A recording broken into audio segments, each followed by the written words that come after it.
Buenos días a todos. ¿Cómo están, hermanos? Qué bueno, qué bueno.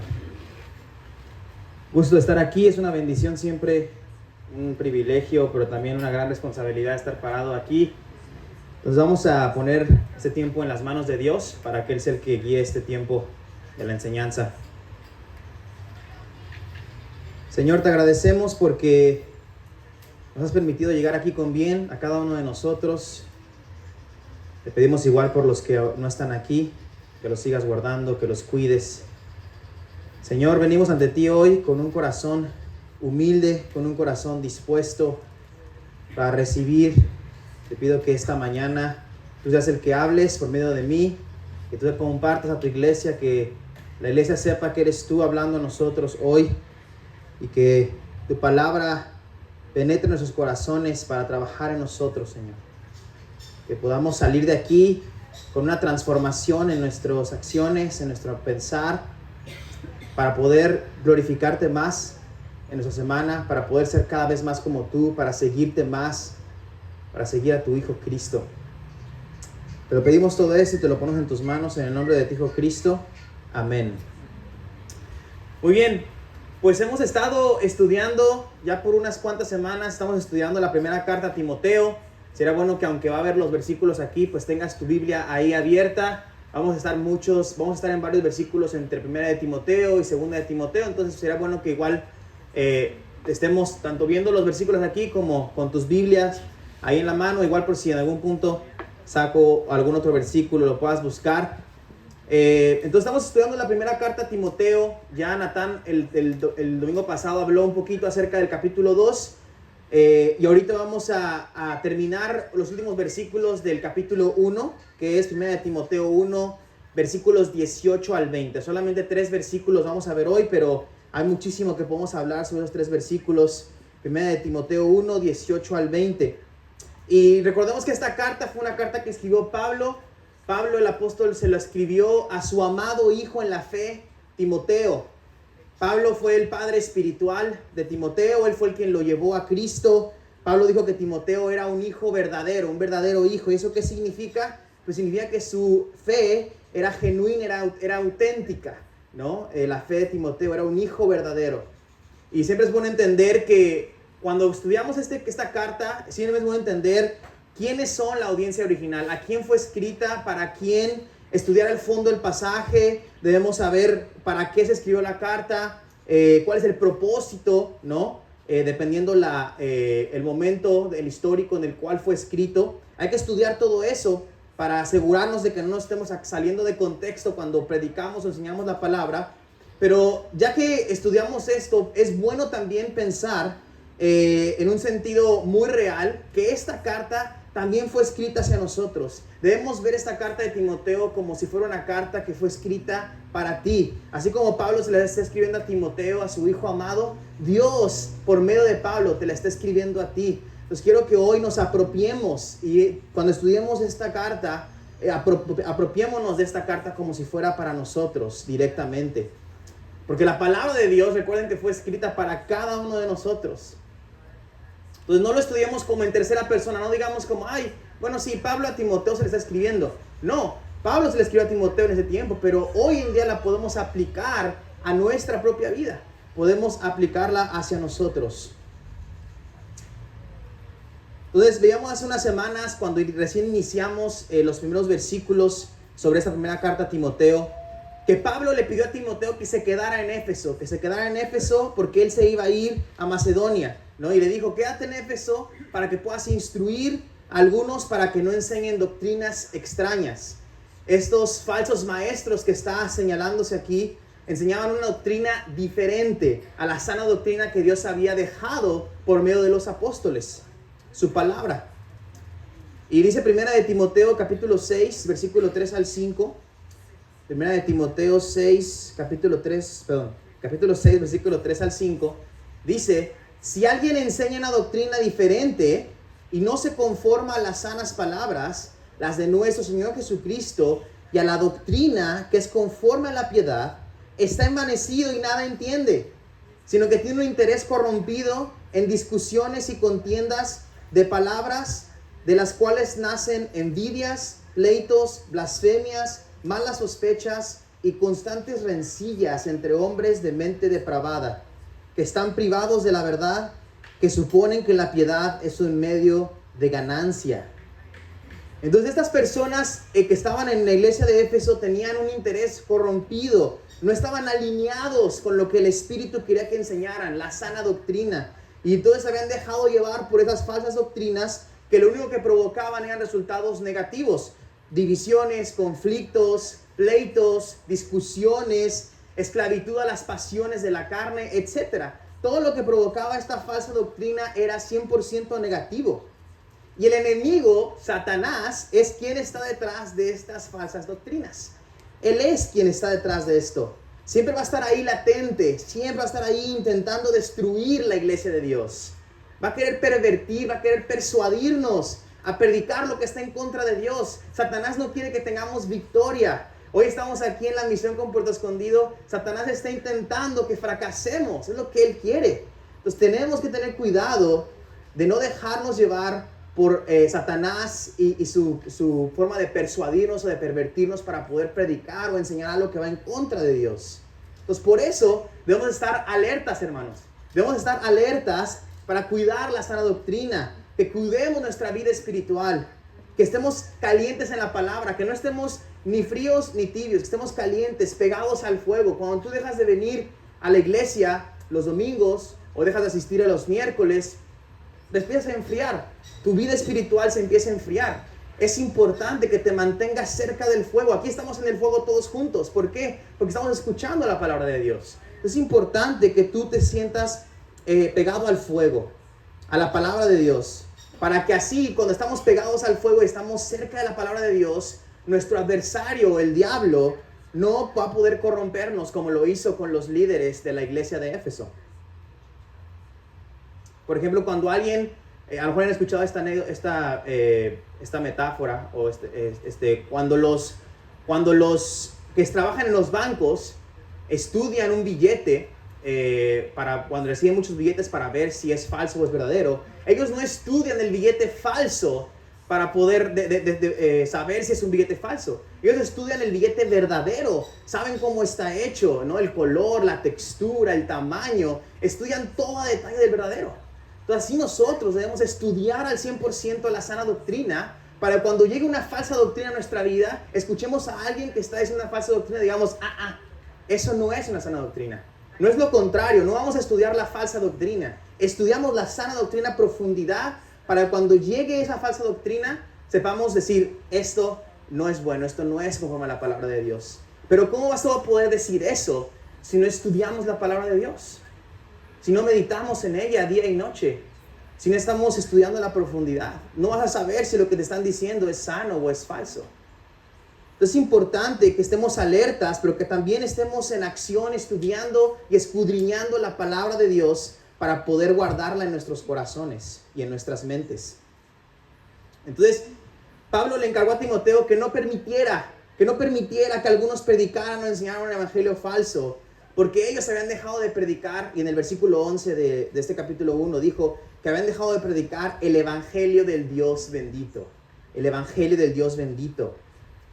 Así como Pablo les escribió a los Gálatas, de que estaba sorprendido de cuán rápido ellos habían abandonado el evangelio verdadero para seguir el evangelio falso. Dice Gálatas capítulo 1, versículos 6 al 7.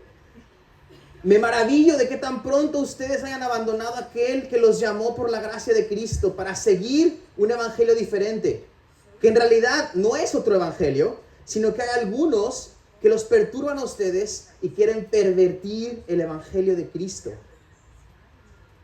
Pues como ya se les había dicho, Satanás es quien está detrás de aquellos que quieren perturbarnos o pervertir el evangelio de Cristo. Y es importante recalcar, hermanos, que no hay diferentes evangelios.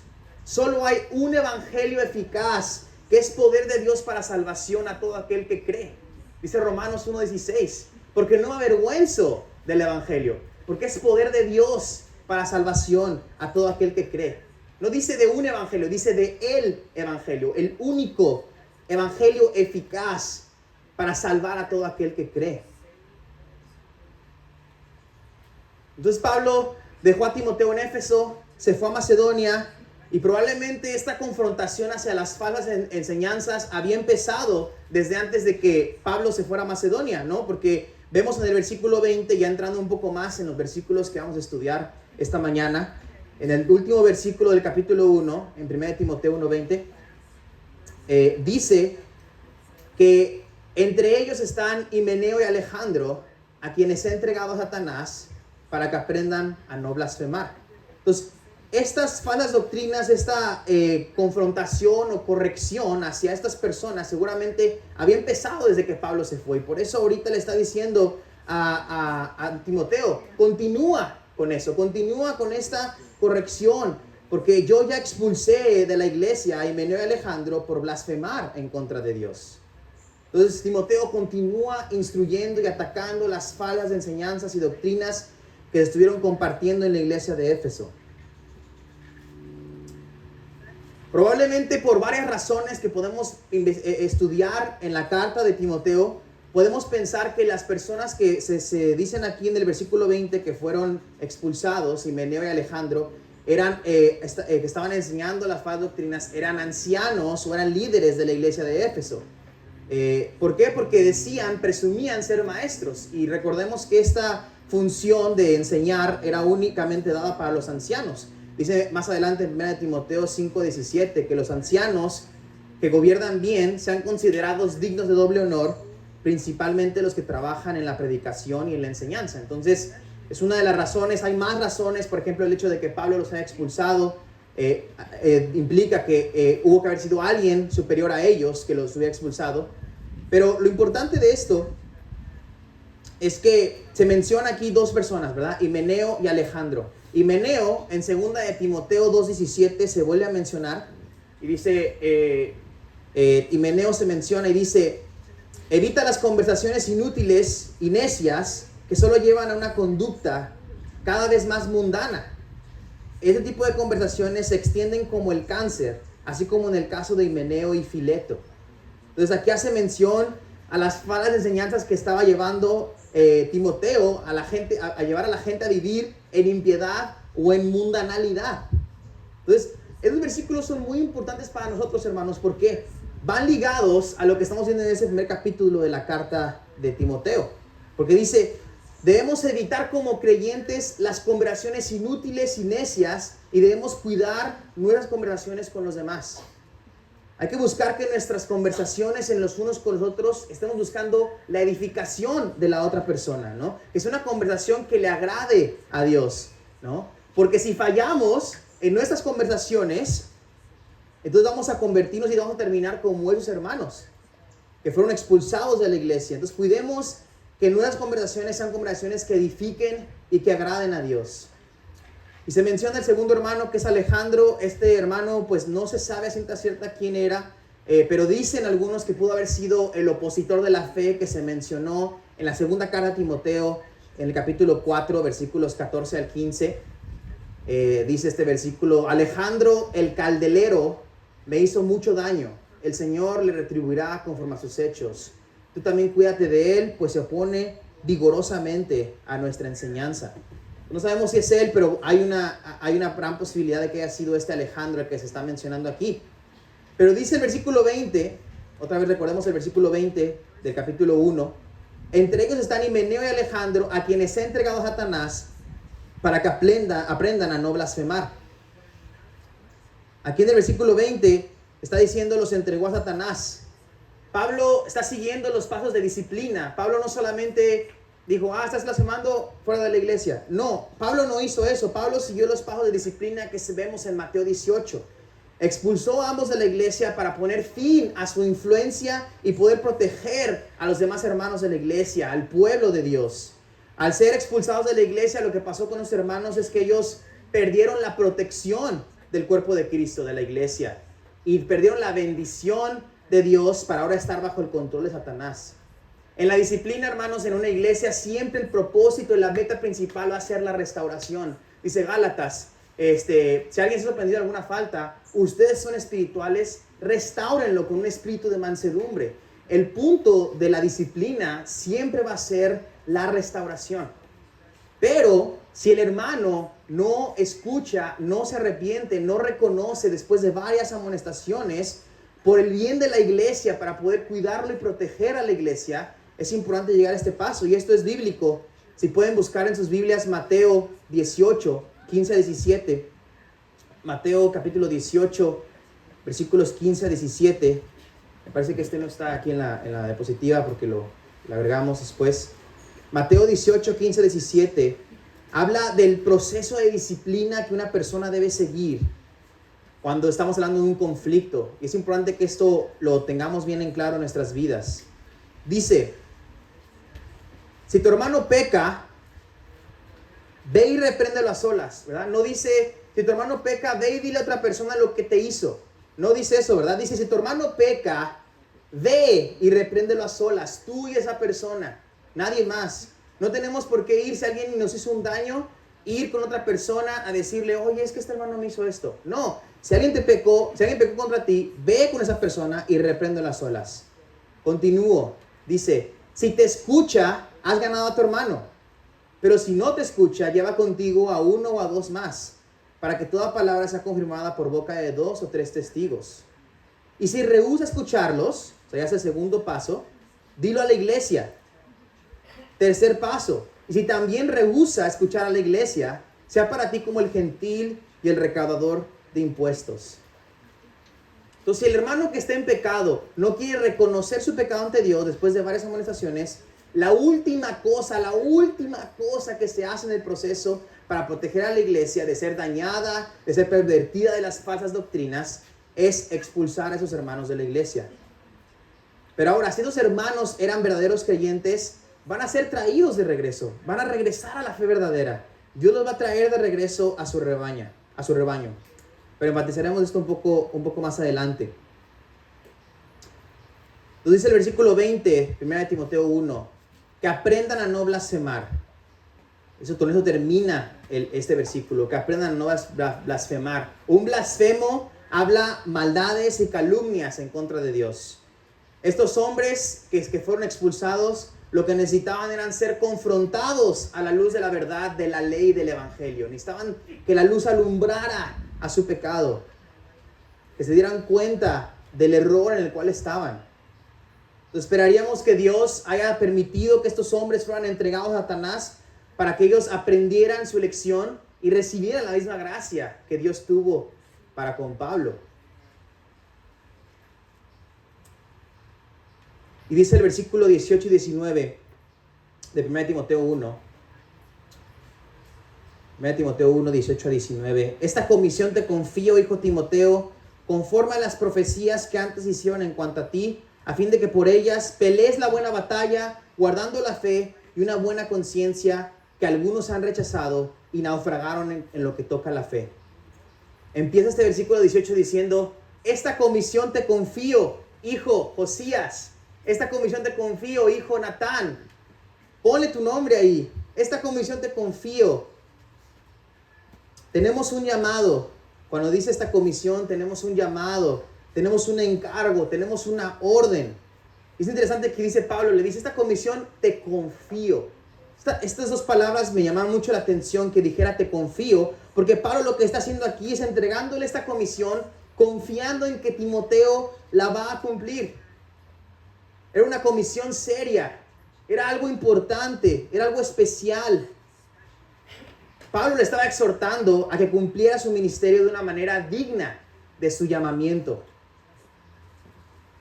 Y luego dice, conforme a las profecías que antes se hicieron en cuanto a ti. Las profecías que esta frase en griego hace un significado de las profecías que mostraron el camino hacia. Habla de varias profecías que se habían hecho sobre el don espiritual que Timoteo iba a recibir. Estas profecías fueron llamados específicos, sobrenaturales a Timoteo para el servicio de Dios. Y esta fue una revelación única de Dios.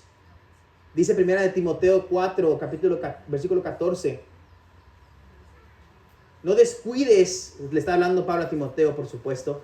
No descuides el don espiritual que está en ti, que te fue conferido por medio de la profecía con la imposición de manos del presbiterio. Aquí presbiterio obviamente hace mención a los ancianos, la imposición de manos, que fue una confirmación del don que Dios ya le había dado. Entonces este don que recibió Timoteo, que no es un don exclusivo de él, todos como creyentes, todos nosotros recibimos dones en la iglesia. Como cristianos recibimos dones del Espíritu Santo, uno, varios. ¿Y para qué? Tiene el propósito, los dones que recibimos del Espíritu Santo tienen el propósito para ser usados para el ministerio. Es el propósito de los dones espirituales, que los usemos para la misión, para estar equipados y avanzar el reino de Dios. Dios nos ha dado dones espirituales aquí, a la iglesia Camino de la Cruz, a cada miembro de esta iglesia, para que los podamos ocupar en la misión de ganar a Puerto Escondido para Cristo. No descuidemos estos dones, hermanos. Son un regalo de Dios para nosotros. No descuidemos, usémoslos.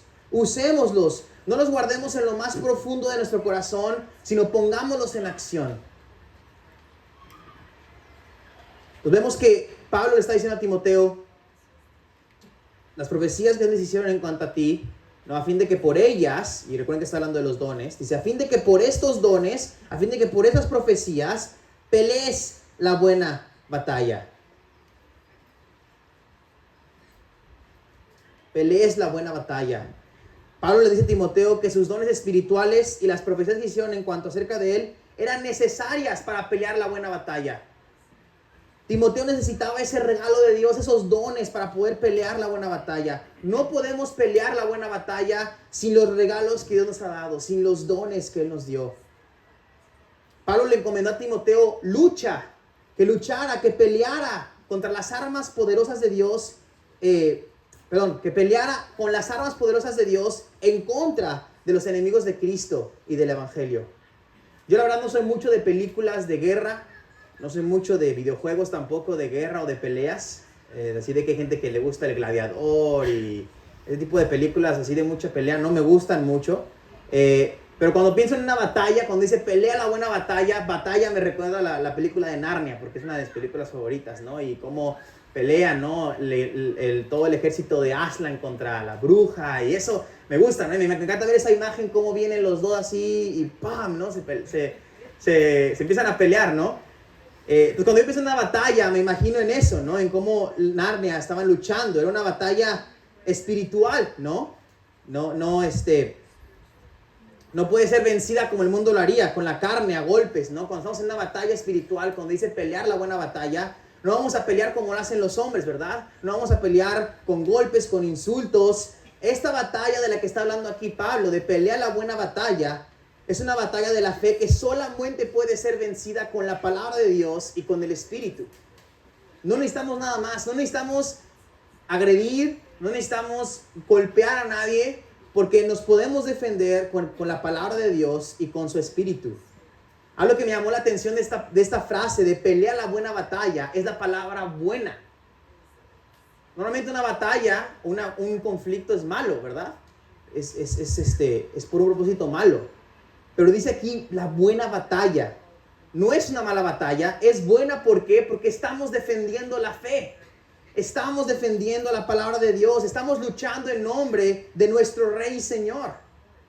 Es buena porque no luchamos con enojo o con la intención de dañar o perjudicar a nadie. Luchamos con amor, luchamos con humildad, con respeto. Luchamos con el Espíritu Santo. Es con el amor y la humildad de Dios que nos demostró a entregar a su único Hijo en la cruz por nosotros. Ese amor que Dios nos demostró es el amor que demostramos cuando peleamos la buena batalla de la fe.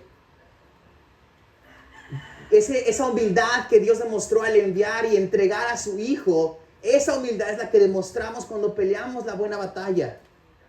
Es una buena batalla porque lo hacemos con amor, humildad y respeto. Y estamos peleando por Cristo, ¿por qué? Porque Él peleó por nosotros en la cruz. Estamos peleando por Cristo porque Él peleó por nosotros en la cruz. Es lo menos que podemos hacer. Cristo dio su vida por ti. Cristo te salvó de tus pecados. Hizo que tú ya no estuvieras yendo hacia una muerte espiritual. Te rescató de eso. Lo mínimo que podemos hacer como creyentes, como parte de su pueblo, es defenderlo a Él. Es pelear por Él. Es pelear en su nombre. Dice 2 capítulo 10, versículos 3 al 6. 2 capítulo 10, versículos 3 al 6. Dice, pues aunque andamos en la carne, no luchamos según la carne, ¿verdad? No luchamos según los hombres, como lo hacen, peleándose a golpes. Porque las armas de nuestra contienda no son carnales, sino poderosas en Dios para la destrucción de fortalezas. Nuestras armas son poderosas en Dios para destruir fortalezas, destruyendo especulaciones y todo razonamiento altivo que se levanta contra el conocimiento de Dios, y poniendo todo pensamiento en cautiverio a la obediencia de Cristo, y estando preparados para castigar toda desobediencia cuando la obediencia de ustedes sea completa. No luchamos como lo hace el mundo, luchamos con las armas poderosas de Dios. Solo así vamos a poder destruir todos argumentos, todas falsas doctrinas, todas falsas enseñanzas, solamente con el arma poderosa de Dios. Entonces necesitamos avanzar la verdad del Evangelio. Necesitamos cortar la maleza de mentiras y falsos maestros que tuercen el Evangelio de Dios. Y usamos las armas poderosas de Dios. ¿Qué armas son estas? ¿Qué armas poderosas son estas, las que está hablando aquí? ¿Cuál es el arma más poderosa de Dios que tenemos, hermanos? La oración. La oración es un arma muy buena. La más poderosa, ¿cuál es, Don? La palabra de Dios, ¿verdad? La oración es muy buena. Hay otras armas poderosas como el Espíritu Santo. No sé qué dijeron por acá, perdón. La fe también es un arma poderosa. Pero la más poderosa que tenemos, la que tienes en tus manos hoy, es la palabra de Dios. ¿Qué más necesitas si tienes la palabra de Dios para poder defenderte, para poder atacar? ¿Recuerdan qué parte de la armadura de Dios es la Biblia, es la palabra de Dios? La espada, ¿verdad? ¿Por qué es la espada? ¿Es por coincidencia? No, es porque la espada está hecha para poder atacar y defendernos. La palabra de Dios es nuestra espada. Y con eso vamos a poder derribar a todos aquellos que están atacando la fe cristiana y para poder vencer en Cristo y ganar la buena batalla de la fe. ¿Qué otra arma poderosa de Dios tenemos como creyentes? El Espíritu Santo. Tú tienes al Espíritu Santo. ¿Qué más necesitas? Tienes al mismo Dios viviendo en tu corazón, morando en ti. Su palabra, no es suficiente la palabra escrita, tenemos la palabra escrita, pero también tenemos al mismo Dios morando en nosotros, a su Espíritu, que va a hablar por medio de nosotros, que nos va a guiar nuestras palabras, nuestras acciones. Entonces, ¿qué más necesitamos, hermanos? Con la palabra y con el Espíritu morando en nosotros es suficiente para poder atacar y defender la fe de Dios, la verdadera fe cristiana. Y va a ser difícil, porque no va a ser fácil luchar. La batalla va a ser complicada. Vamos a estar queriendo tirar la toalla. Vamos a querer, vamos a estar desanimados. Vamos a estar queriendo decir, ya, Dios, ya no puedo más. Pero Pablo le dice a Timoteo, en 2 de Timoteo capítulo 2, versículos 3 al 4. Pablo le dice a Timoteo algo es un versículo que a mí hace un mes fue versículos que me reconfortaron mi alma demasiado. Cuando estaba desanimado, cuando quería tirar la toalla. Natán me compartió esos versículos que te quiero compartir hoy. Dice, sufre penalidades conmigo como buen soldado de Cristo Jesús. El soldado en servicio activo no se enreda en los negocios de la vida diaria a fin de poder agradar al que lo reclutó como soldado. Hermanos, somos soldados de Cristo. Representamos a Cristo. Tenemos la identidad de Cristo.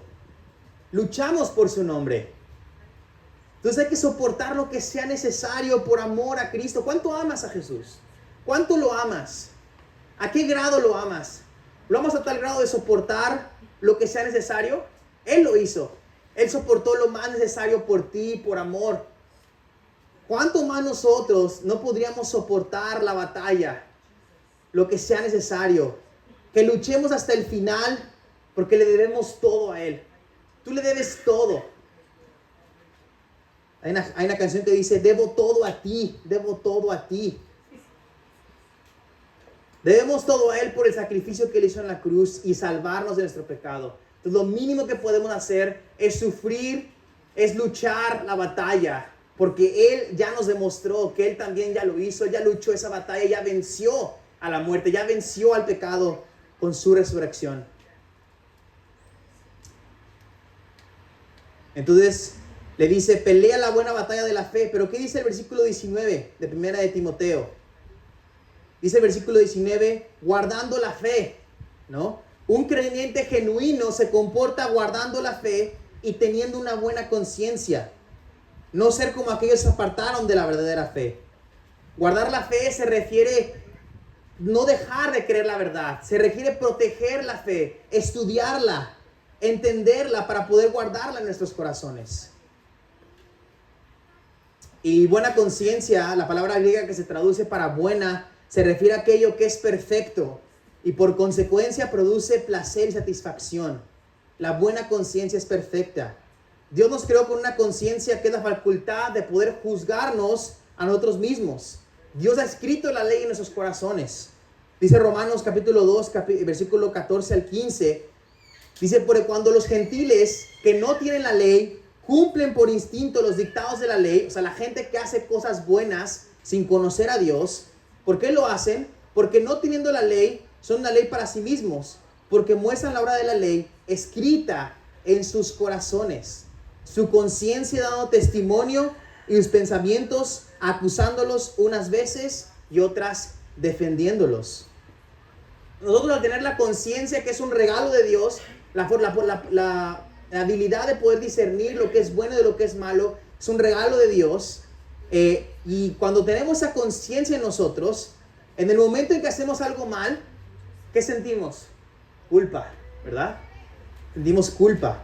Y la culpa es como un sistema de alarma de la mente, porque esto desencadena otros sentimientos. Desencadena temor, desencadena vergüenza, desencadena duda.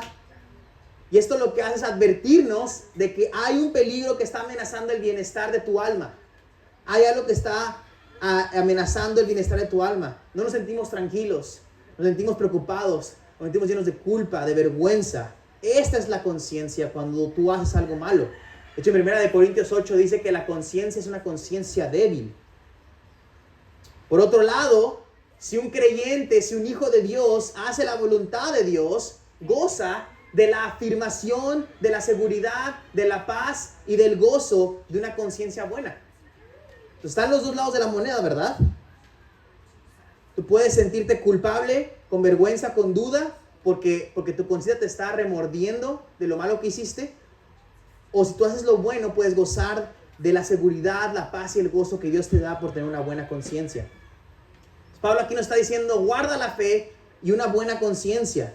En 1 de Pedro 3, capítulo 16, en la Nueva Traducción Viviente, dice, pero háganlo con humildad y respeto. Mantengan siempre limpia la conciencia.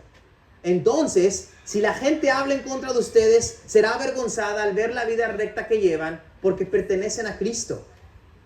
Esta debe ser nuestra meta, hermanos. Mantener siempre limpia la conciencia.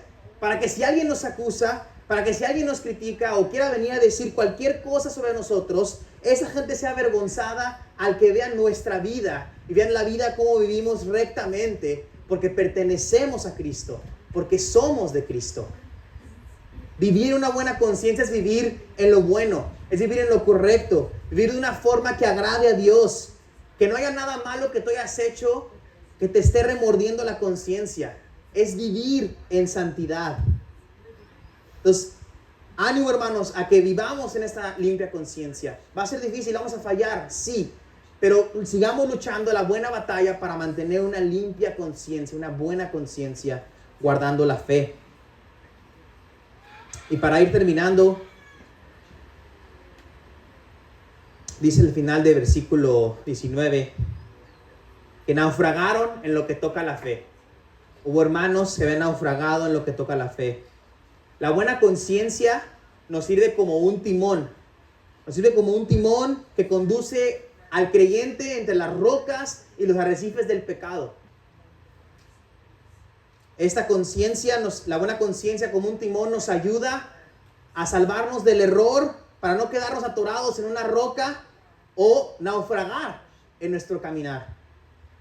Aquellos falsos maestros que naufragaron en su fe, ellos lo que hicieron fue ignorar su conciencia, ignoraron el timón que tenían para navegar, ignoraron la verdad y por eso se apartaron de la doctrina verdadera del Evangelio y sufrieron el naufragio de la fe cristiana. Entonces este naufragio de la fe cristiana es una catástrofe espiritual severa, es muy malo. Esto obviamente no significa la pérdida de la salvación si ellos fueron un verdadero creyente.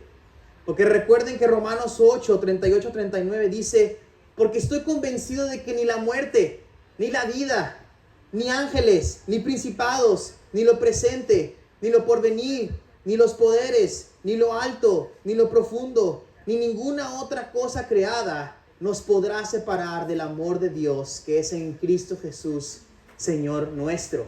Cuando tú vienes a la salvación, no hay nada que te pueda separar de Dios. Entonces, estos hermanos que naufragaron en cuanto toca la fe, eran verdaderos creyentes, Dios los va a regresar. Dios los va a traer de regreso porque no perdemos la salvación, porque nada nos puede separar de Dios nuestro Padre. Pero alguien que naufraga en la fe, sí sufre la pérdida trágica de ser un apóstata.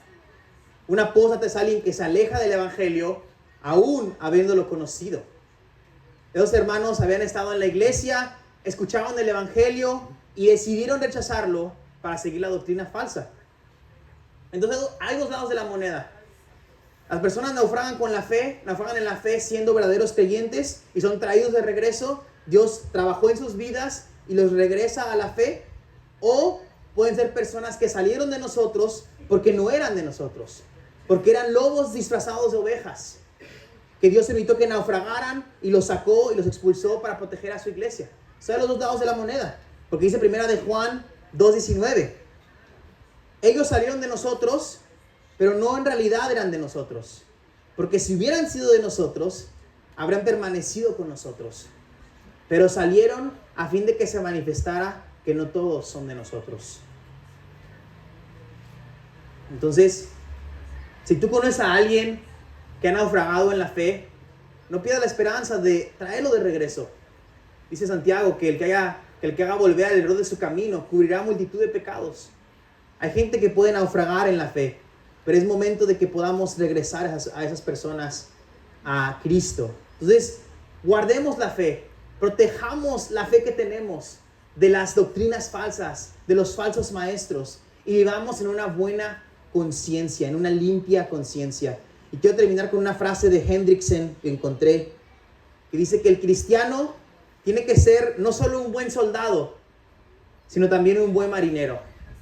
Debemos pelear la buena batalla de la fe como un soldado de Cristo, pero también tenemos que ser un buen marinero para llevar el timón de nuestro barco por el medio de las rocas y los arrecifes del pecado, para que no naufraguemos en lo que toca nuestra fe. Y cierro con el versículo de 2 de Timoteo 4:7. Que este versículo sea el versículo que tú digas cuando ya estés a punto de morir, cuando ya estemos a punto de ir con Cristo a la gloria, a la eternidad en el cielo, que en tus últimos momentos de vida tú puedas decir esto que Pablo le dijo a Timoteo en 2 de Timoteo 4:7. He peleado la buena batalla, he terminado la carrera, he guardado la fe. Vamos a orar.